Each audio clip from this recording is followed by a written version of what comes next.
Well, this afternoon, around 3 hours ago, China started to impose 84% tariffs on US imported goods. That, of course, is in retaliation to Donald Trump's tariff hike on Chinese imports to 125%. China didn't get the 90-day reprieve on tariffs that many other countries did. For example, Vietnam, hit with a 34% extra tariff, today said negotiations have started with America for a reciprocal trade agreement. Peter Landers is the Asia editor of the Wall Street Journal and joins me now from Singapore. Peter, many thanks for your time. I mean, this is the way individual countries, you can see, are starting to negotiate with the Trump regime in Washington.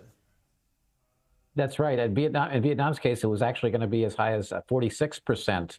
And they export more than $100 billion worth of goods to the United States, the third largest trade deficit with the U.S. after China and Mexico. So it was really a crucial matter for the Vietnamese economy. And they were among the biggest losers before. Now they're among the biggest winners if they can keep this 90 days and extend it to a permanent 10% tariff. So the real risk to the global economy is quite clearly the trade friction between the United States and China. And now that has been escalated with China imposing these tariffs on imported goods from the US. So where does it go from here? Because it seems as though neither side, for now, is backing down. It's really a game of chicken where each one is, driving the car at the other one. And Trump does something and China feels that, I guess, its face is at stake, and they must match percentage point for percentage point everything that Trump is doing. They actually have not matched his latest rise yet. It usually takes them a day or two, but perhaps as soon as this evening, we'll hear something about that. And I think both sides are looking for an off-ramp. Yeah, it's interesting, isn't it? Because a lot of people would talk about places such as Vietnam or China and basically creating parts that might be then put together in vehicles in Canada or in Mexico and then taken across the border under NAFTA agreements, under those North American agreements. So I'm just wondering how the world now recalibrates in the face of these tariffs or the potential tariffs. It's impossible to recalibrate because you never know what Trump might do next. And for a week there, people were saying, well, maybe we should move to India instead of Vietnam because India has lower tariffs. Now they're both back to 10%, but 90 days goes by and you can't be sure. The biggest lack of certainty, I think, is about China. Right now, it's practically impossible to make anything in China and export it to the U.S., the 125% tariff, unless you absolutely must have that item from China. You're going to find some other way to get it. So that really rules out many exports from China to the U.S. right now, but perhaps tomorrow they start negotiating and it goes back down. So I think the biggest risk is a recession caused by business uncertainty and inability to make new investments.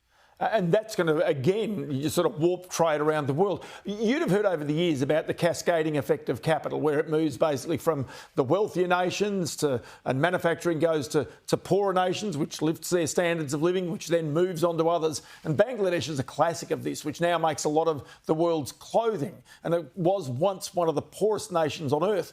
But I just wonder whether that gets also dislocated as a result of these tariffs, where if you take manufacturing back to America, that maybe that wealth effect suddenly disappears in some of these poorer nations.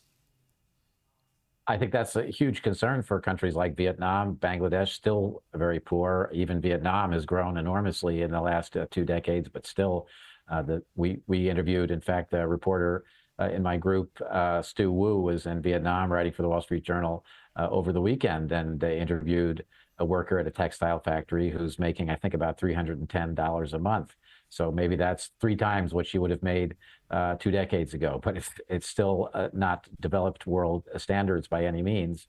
And the thing is that there's no way that the United States could replace that job inside the United States. There's no one in the United States who's willing to work for $310 a month. It's just impossible.